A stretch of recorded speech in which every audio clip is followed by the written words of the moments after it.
तुहा विठ्ठल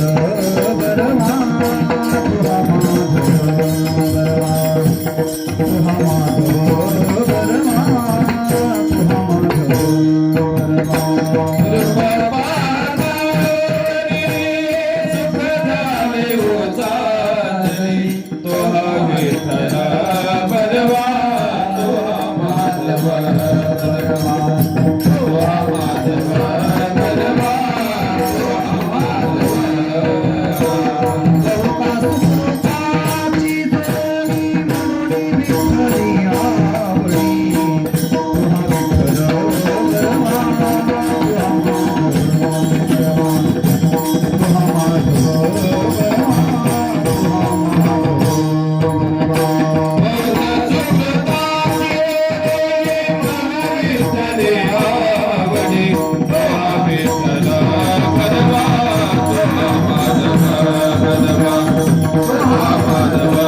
बरवा तुहा माधव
अनुसरे तो अमर झाला अंतरला संसारा अंतरला संसारा अंतरला संसारा अनुसरे तो अमर झाला अंतरला संसारा अंतरला संसारा अंतरला संसारा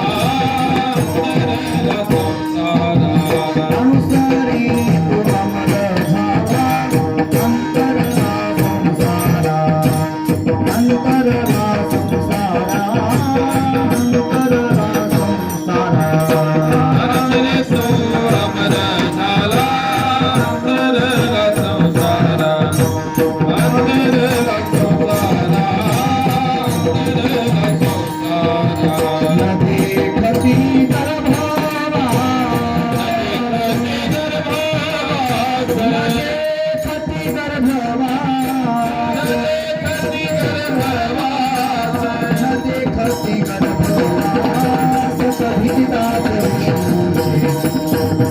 कधीदास विष्णूजी कधीदास विष्णूजी कधीदास विष्णूजी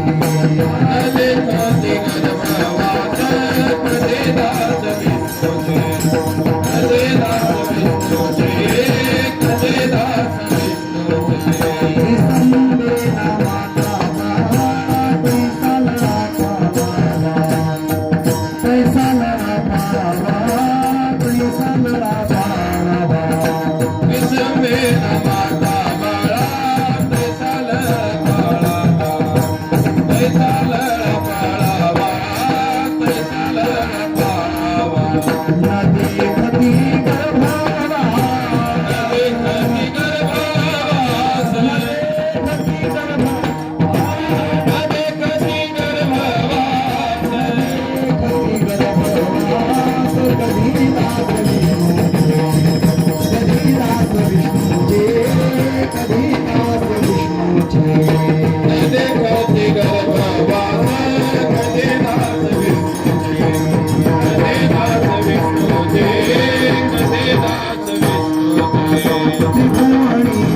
स्थितो येन समाधिराजः वैराग्यवन्तं सुविचारयुक्तं नमामि जोगं शिरसा गुरुंतं मस्तक माझा पायावरी या वारकरी संतांच्या अनुसरे तो अमर झाला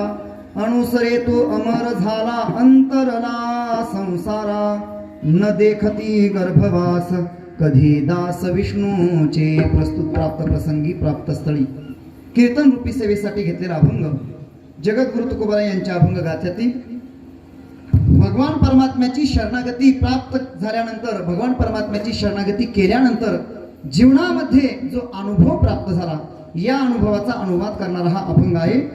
शगुण ऐश्वर्य संपन्न अनंतकोट ब्रह्मांड नायक अखिल गुणनिधान भगवान पंढरीश पांडुरंग परमात्मा कैवल्य साम्राज्य चक्रवर्ती विश्वमावळी ज्ञानोबाराय भक्त शिरोमणी नामदेवराय शांती ब्रह्म एकनाथ महाराज संत हृदय सम्राट विश्ववंद्य विश्वसंत विश्वभूषण श्रीमंत श्री जगद्गुरु तुकोबाराय स्वानंद सुखनिवासी सद्गुरु जोग महाराज तथा या स्थानाची अधिष्ठात्री देवता निजदास दासोत्तम भक्तवर्य भक्तश्रेष्ठ हनुमानजी महाराज आदी करून सकल संतांच्या चरणी साष्टांग प्रणिपात करून उपस्थित सर्व भाविक श्रोते सज्जन माता भगिनी सर्वांना मनोभावे वंदन करून आपण या ठिकाणी आज एका नैमित्तिक कीर्तन सेवेमध्ये उपस्थित आहोत.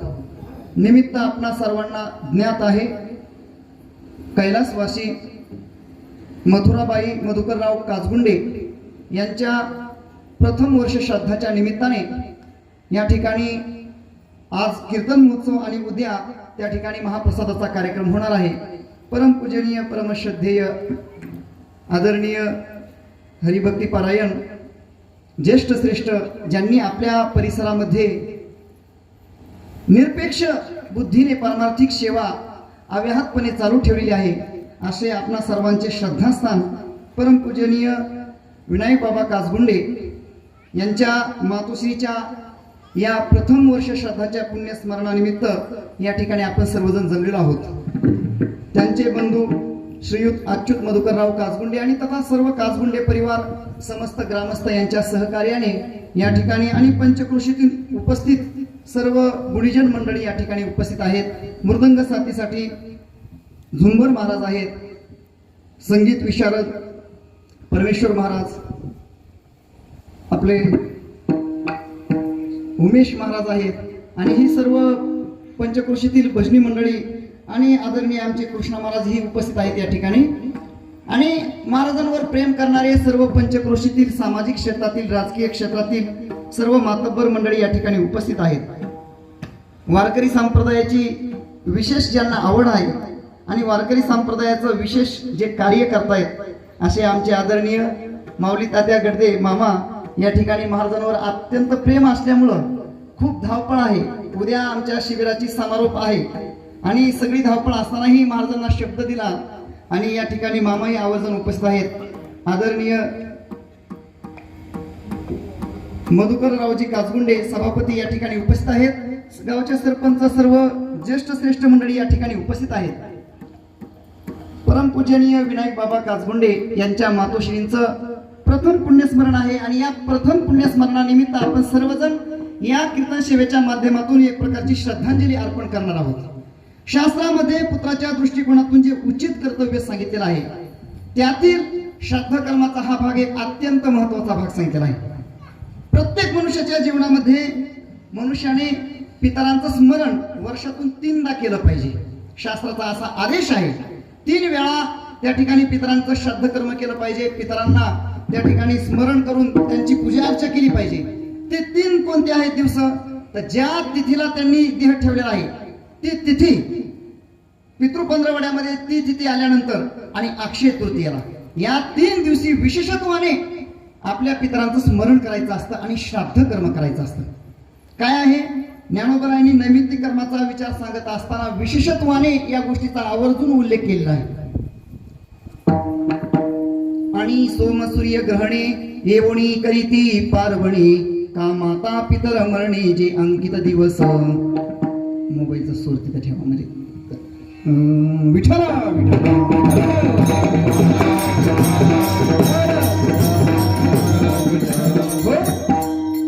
मनुष्याला पुत्रत्व ही जी संज्ञा प्राप्त होत असते त्याचं कारण काय असेल तर तो आपल्या पितरांप्रती जे श्राद्ध कर्म करत असतो त्या श्राद्ध कर्माने त्याला पुत्रत्व ही संज्ञा प्राप्त होत असते. जो जो मुलगा असतो तो पुत्र असतोच अशातला काही भाग नाही. मुलगा वेगळा आणि पुत्र वेगळा. कोणी म्हणेल मुलगा वेगळा आणि पुत्र वेगळा असं कसं काय म्हणताय? कारण शास्त्राने पुत्र ही जी संज्ञा दिलेली आहे ही एका विवक्षित अर्थाने दिली आहे, एका विशिष्ट अर्थाने त्या ठिकाणी दिली आहे. पुत्र कोणाला म्हणतात? जो आपल्या पितरांना पुत नावाच्या नरकामधून तारतो त्याला म्हणतात पुत्र. पुन्नाम नरकात त्रायते यस्मात् तस्मात् पुत्र इति कथ्यते. किंवा बृहत बाराशा स्मृतीमध्ये एक असं श्लोक आलेला आहे, असं चिंतन आलेलं आहे. जर एखादा मुलगा आपल्या पितरांच्या प्रती 3 कर्म करत असेल तर त्याला त्या ठिकाणी पुत्रत्व ही संज्ञा प्राप्त होती. कोणते 3 कर्म आहेत?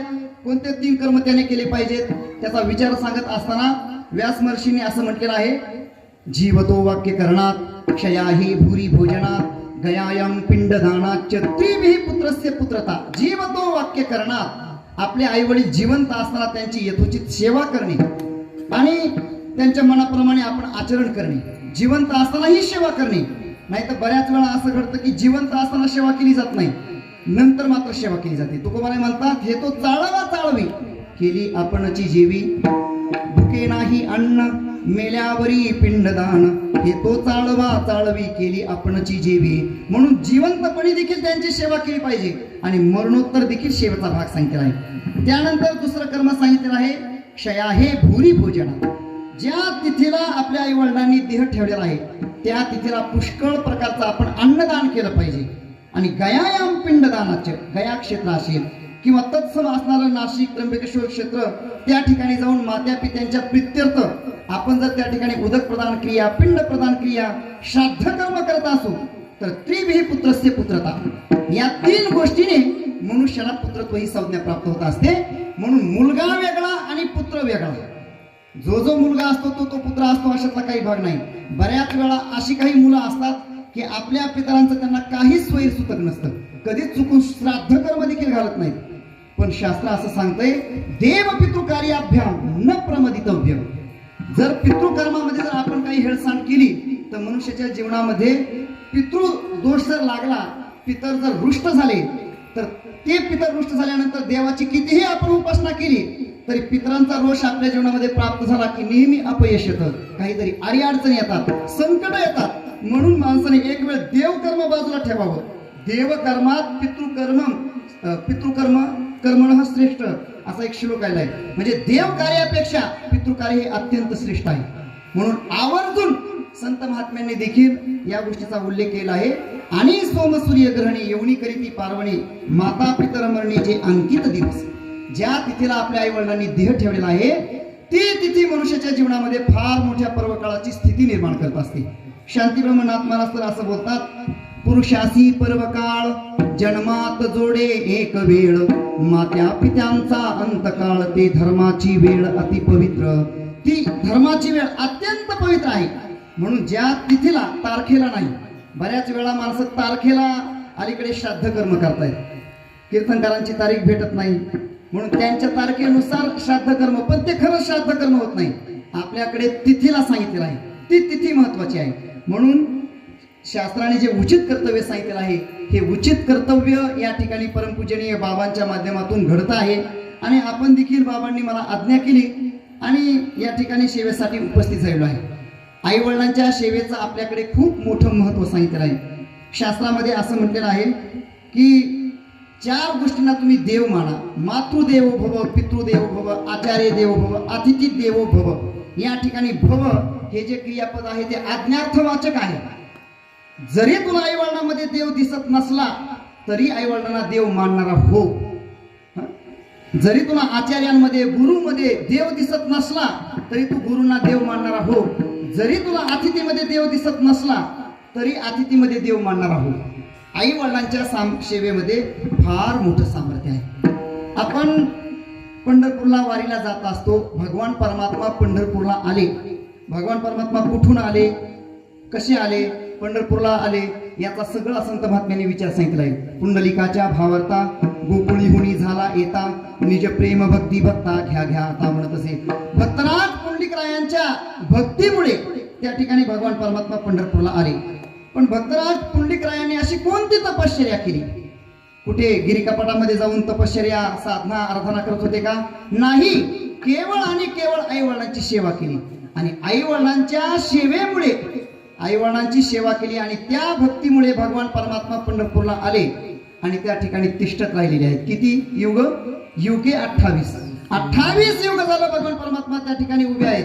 म्हणून भक्त शिरोमणी नामदेवराय बोलतात, पितृसेवे पुण्ये लाभला निधान, पितृसेवे पुण्ये लाभला निधान, ब्रह्म सनातन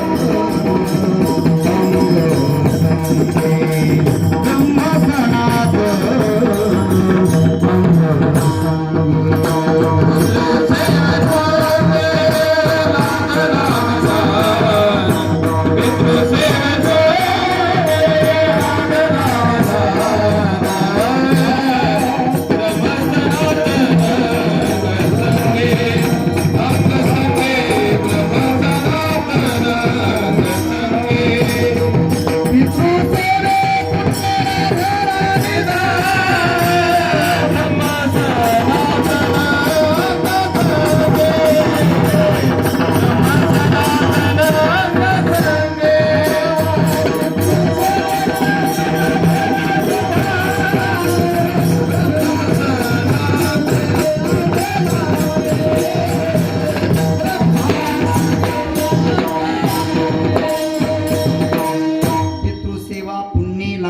निधान ब्रह्म सनातन अंग संगे.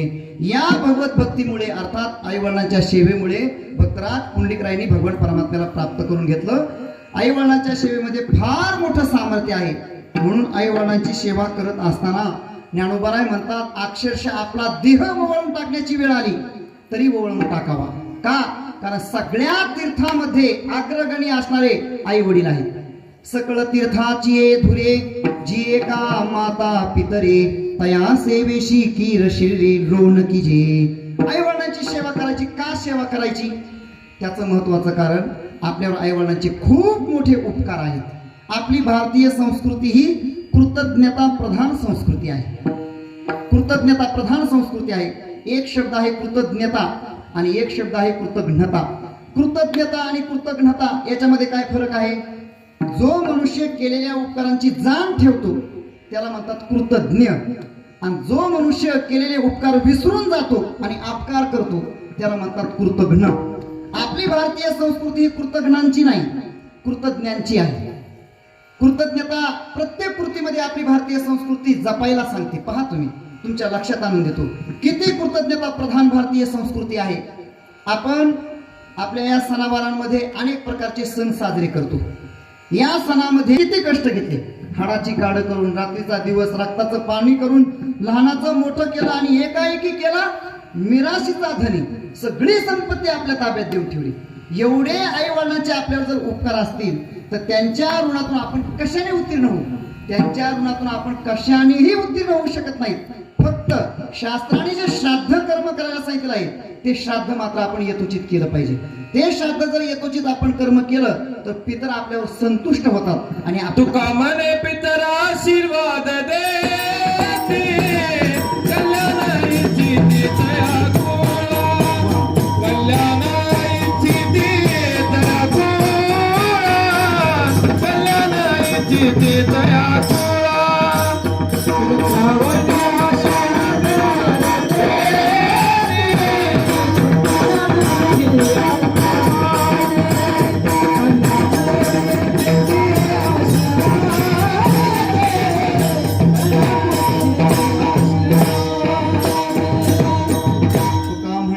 आशीर्वाद देती, कल्याण इच्छिती तया कुळा.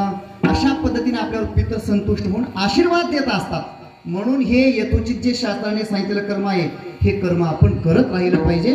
आणि त्या दृष्टिकोनातून जगद्गुरु तुकोबारायांचा अभंग सेवेसाठी निवडलेला आहे.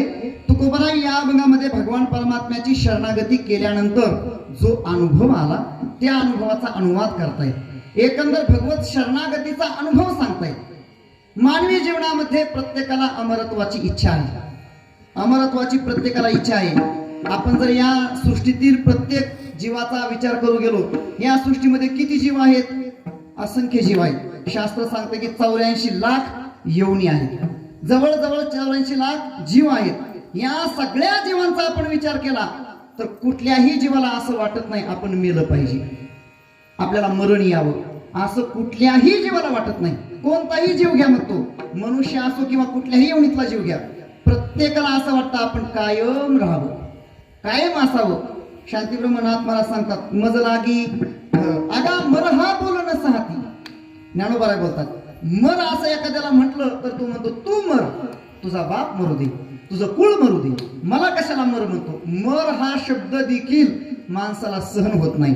प्रत्येकाला अमरत्वाची अपेक्षा आहे, प्रत्येकाला असं वाटतं आपण कायम राहावं. ही जी त्याच्या ठिकाणी अपेक्षा आहे ही अपेक्षा का बरं निर्माण झाली, त्याचं महत्वाचं कारण तुमचं आमचं स्वरूपच अमरत्वाचं स्वरूप आहे. तुमचं आमचं जे स्वरूप आहे हे आत्म्याचं स्वरूपाचं चिंतन करत असताना आत्मा हा कसा आहे, सच्चिदानंद घन आहे. सच्चिदानंद घन म्हणजे आत्मा हा सत आहे, चित आहे, आनंद स्वरूप आहे. म्हणून प्रत्येक जीवाला ह्या 3 गोष्टींची अपेक्षा आहे. प्रत्येकाला असं वाटतं आपण कायम राहावं, प्रत्येकाला असं वाटतं आपल्याला ज्ञान असावं आणि प्रत्येकाला असं वाटतं आपल्याला आनंद असावा. का? कारण ते आपलं मूळ स्वरूप आहे आणि जे ज्याचं स्वरूप असतं त्या स्वरूपाची तो इच्छा करत असतो. तुमचं आमचं स्वरूप हे अमरत्वाचं आहे. जगद्गुरु तुकोबाराय बोलतात खरं म्हणजे ही सच्चिदानंद पदवी आयुष्यामध्ये प्राप्त करणं हेच खरं आयुष्याचं ध्येय आहे. आयुष्याच्या साधने आयुष्याच्या साधने आयुष्याच्या साधने साधने आयुष्याच्या साधने आयुष्याच्या साधने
आयुष्याच्या साधने सच्चिदानंद पदवी घेणे धन्यामी जन्मालो दास विठोबाचे झालो. तुकोबाराय आपला सर्वांना एक प्रकारची ही पदवी प्राप्त करून घ्यायला सांगतायत. मनुष्याच्या जीवनामध्ये इतर कुठल्या पदव्या प्राप्त नाही झाल्या तरी चालेल, पण ही सच्चिदानंद पदवी प्राप्त झाली पाहिजे.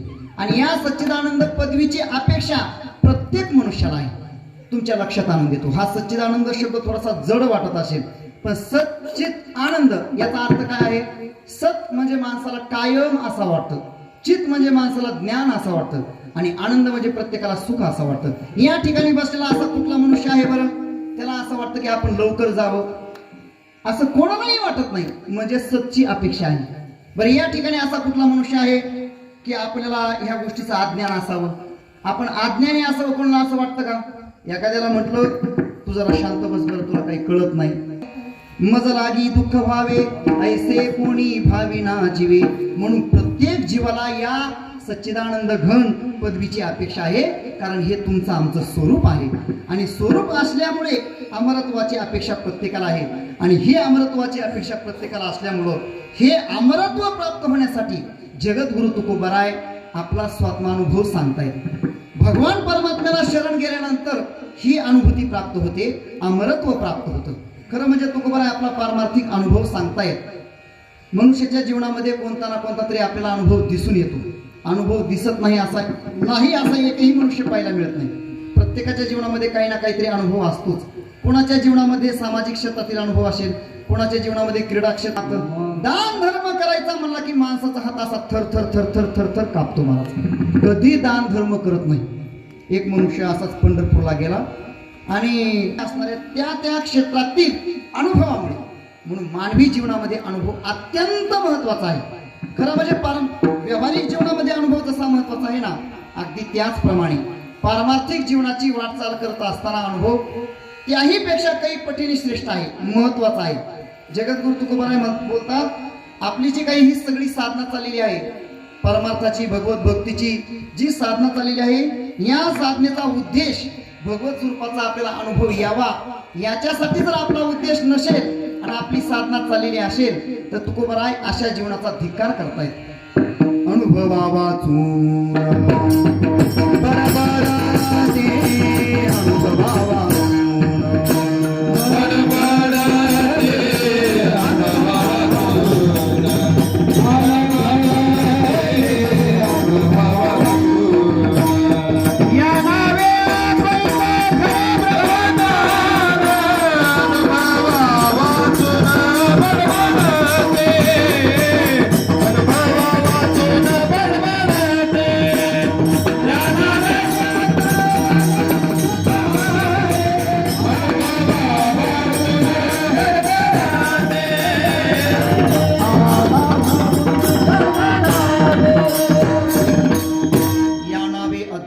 खरे ब्रह्मज्ञान अनुभवा वाचून बडबडते. म्हणून पारमार्थिक जीवनामध्ये अनुभव फार महत्वाचा आहे. नवे नवे सगळी आपली साधना, तपश्चर्या, अनुष्ठान, सत्कर्म, सदाचरण हे सगळं जे चाललेलं आहे हे भगवत स्वरूपाचा अनुभव यावा याच्यासाठी चाललेला आहे. पारमार्थिक क्षेत्रामध्ये जो मोठेपणा प्राप्त होतो याचे निकष वेगळे आहेत आणि व्यवहारामध्ये मोठेपणा प्राप्त होतो याचे निकष वेगळे आहेत.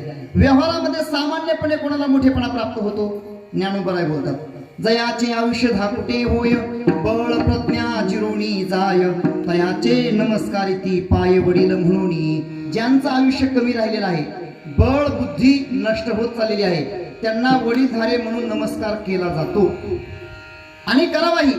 वडीलधाऱ्या माणसांचा मान राखीन ही आपली प्रतिज्ञा आहे, शिष्टाचार आहे. वडीलधाऱ्यांचा मान राखला पाहिजे, त्यांचं दर्शन घेतलं पाहिजे. पण ऐका, केवळ वयाचा मोठेपणा शास्त्राला संत महात्म्यांना अपेक्षित नाही. वयाचा मोठेपणा जर शास्त्राला संत महात्म्यांना अपेक्षित असता तर ज्ञानोबरायांची वारी भरण्याच्या ऐवजी चांगदेव महाराजांची वारी भरली असते. चांगदेव महाराजांचं वय किती? 1400 वर्षाचं आणि ज्ञानोबरायांचं वय खाली 16 वर्षाचं. पण आले लोटांगणी चांगदेव.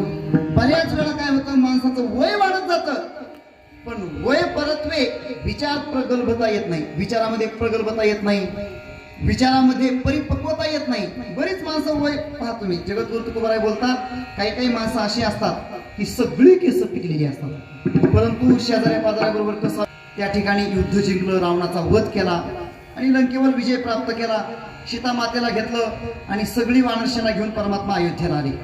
अयोध्येला आल्यानंतर परमात्म्याला असं वाटू लागलं की या वानरांच्या मदतीने, सहकार्याने आपण हे सगळं युद्ध पार पाडलं. या वानरांना आपण काहीतरी भेट दिलं पाहिजे, काहीतरी वस्तू उपहार म्हणून भेट दिल्या पाहिजेत असं परमात्म्याला वाटू लागलं. परमात्म्याने एक सत्कार समारंभाचा कार्यक्रम ठेवला. सगळी वानरसेना त्या ठिकाणी जमली. सगळ्यांना माहिती होतं आता आपल्याला काहीतरी उपहार वस्तू भेटणार आहे प्रभू रामचंद्रांकडून. पण आपल्यामध्ये सगळ्यात महत्वाची कामगिरी मारुतीरायांची आहे. मारुतीरायांनाच पहिला सत्कार होईल. मारुतीरायांमुळेच हे सगळं युद्ध पार पडेल आहे. काहीतरी मोठी वस्तू, काहीतरी परमात्मा आता मारुतीरायांना भेट देतील. पण परमात्म्याने मारुतीरायांना काही वस्तू भेट दिली नाही. सुग्रीवाला उठवलं, त्याचा सत्कार केला. नळ, नीळ, जांबुवंत, अंगद या सगळ्यांचे सत्कार केले. बसलेल्या सगळ्या वानरसेनेचे सत्कार केले. हनुमंतरायांचा सत्कार राहून गेला. बाकीच्यांना असं वाटलं असं परमात्म्याच्या लक्षात राहील नसेल. सत्कार समारंभाचा कार्यक्रमही संपला तरी मारुतीरायांकडे लक्ष नाही परमात्म्याचं. शेवटी परमात्मा विचारतायत, मारुती तू कोण आहेस? तू कोण आहेस म्हटल्यानंतर बसलेली वानर सेना आश्चर्याने पाहू लागली, अरे हा काय प्रकार आहे? मारुतीरायांच्याच या सगळ्या कामगिरीमुळे सगळं युद्ध पार पडलं. सीतामातेचा शोध लागला. केली सीता शुद्धी मूळ रामायणा आधी. आणि परमात्मा त्याला खुशाल विचारतायत, तू कोण आहेस? मोठ्या लोकांची देखील मोठी गंमत असते. मोठ्या लोकांवर देवाला बोलतायत, देवा प्रभो आपण जर देहाच्या दृष्टिकोनातून विचारत असाल तर मी तुमचा दास आहे, जीवाच्या दृष्टिकोनातून विचारत असाल तर मी तुमचा अंश आहे, आणि आत्मस्वरूपाच्या दृष्टिकोनातून विचारत असाल तर तुम्ही आणि मी एकच आहोत. देहदृष्ट्या तु दासोहम, जीवदृष्ट्या तुदंशकः, आत्मदृष्ट्या तुमेवाहम इति मे निश्चला मती. प्रभो आत्मस्वरूपाच्या दृष्टी दृष्टिकोनातून तुम्ही आणि मी एकच आहोत. जगद्गुरु तुकोबारायांनी या श्लोकाचा जणू काय अनुवाद केलाय. तुझा माझा नाही भेद केला सहज विनोद, केला सहज विनोद, केला सहज विनोद. तुझा माझा नाही भेद केला सहज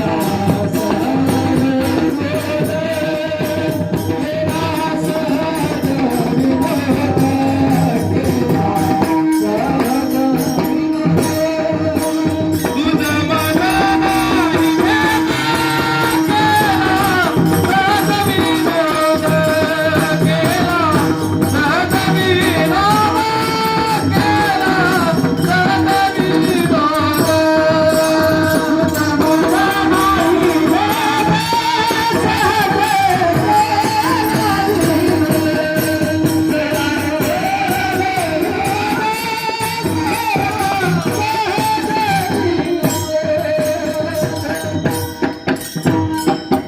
तुझा माझा नाही भेद केला सहज विनोद. हा जो मारुतीरायांचा अनुभव आहे, या अनुभवामुळे मारुतीरायांची पूजा अर्चा उपासना केली जाते. म्हणून परमार्थिक क्षेत्रामध्ये जो मोठेपणा प्राप्त होतो तो शरीरामुळेही नाही आणि परिस्थितीमुळेही नाही, भगवत स्वरूपाचा किती अनुभव आहे यावरून मोठेपणा प्राप्त होत असतो. कोणी म्हणेल संत महात्म्यांच्याच अनुभवाचा नेहमी विचार का केला जातो, तुमचे आमचे अनुभव का विचारात घेतले जात नाहीत, संतांच्याच अनुभवाचं का चिंतन करायचं, त्याचाच का विचार करायचा. त्याचं महत्वाचं कारण असं आहे, तुमच्या नामचिंतनाचा अनुभव असेल, भगवान परमात्म्याचं दर्शन घेतल्यानंतरचा अनुभव आलेला असेल, कुठलाही संत महात्म्यांचा अनुभव हा व्यापक स्वरूपाचा आहे. संत महात्मे या जगताकडे पाहत असताना या जगताकडे जगत म्हणून पाहत नाही, हे जगत विश्व सत्यत्वाने भगवत स्वरूप आहे असा ज्यांचा अनुभव आहे त्यांच्याजवळ भगवान परमात्मा आहे. तुकोबाराय बोलतात, ऐसा ज्याचा अनुभव विश्वदेव सत्यत्वे देवतया जवळी असे पापणाशी दर्शने. म्हणून संत महात्म्यांच्या अनुभवाचा विचार करायचा. जगद्गुरु तुकोबाराय भगवान परमात्म्याच्या शरणागतीचा विचार सांगतायत, शरणागतीचा अनुभव सांगतायत. मनुष्याच्या जीवनामध्ये सुरुवातीला आपण चिंतन करून गेलो की अमरत्वाची अपेक्षा आहे आणि हे अमरत्व प्रत्येकाला प्राप्त झालं पाहिजे. तुकोबाराय सांगतात, जे जे भगवान परमात्म्याला शरण गेले त्या सगळ्यांना अमरत्व प्राप्त झालं आणि माझ्याही जीवनामध्ये अमरत्वाची स्थिती प्राप्त झाली. तुकोबाराय ही अनुभूती स्वात्मानुभवपूर्वक अभंगाच्या प्रथम अनुसरे तो अमर झाला, अनुसरे तो अमर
झाला, तुकोबराय हा आपला पारमार्थिक अनुभव सांगतायत. भगवान परमात्म्याची शरणागती केल्यानंतर आमच्या जीवनामध्ये अमरत्वाची प्राप्ती झाली, आम्ही अमर अवस्थेला प्राप्त झालो.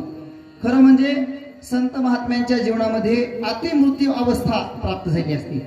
संत महात्मे जिवंतपणेच मृत्यूच्या पलीकडे गेलेले असतात. तुकोबारायांचे अनेक अभंग त्या ठिकाणी आपल्याला पाहायला मिळतात. मरणाही आधी राहिलो मरुणी, मग केले मणी होते तैसे, किंवा मरण माझे मरुणी गेले, मज केले अमर. तुकोबाराय हा आपला यावत पारमार्थिक जीवनाचा अनुभव सांगताय.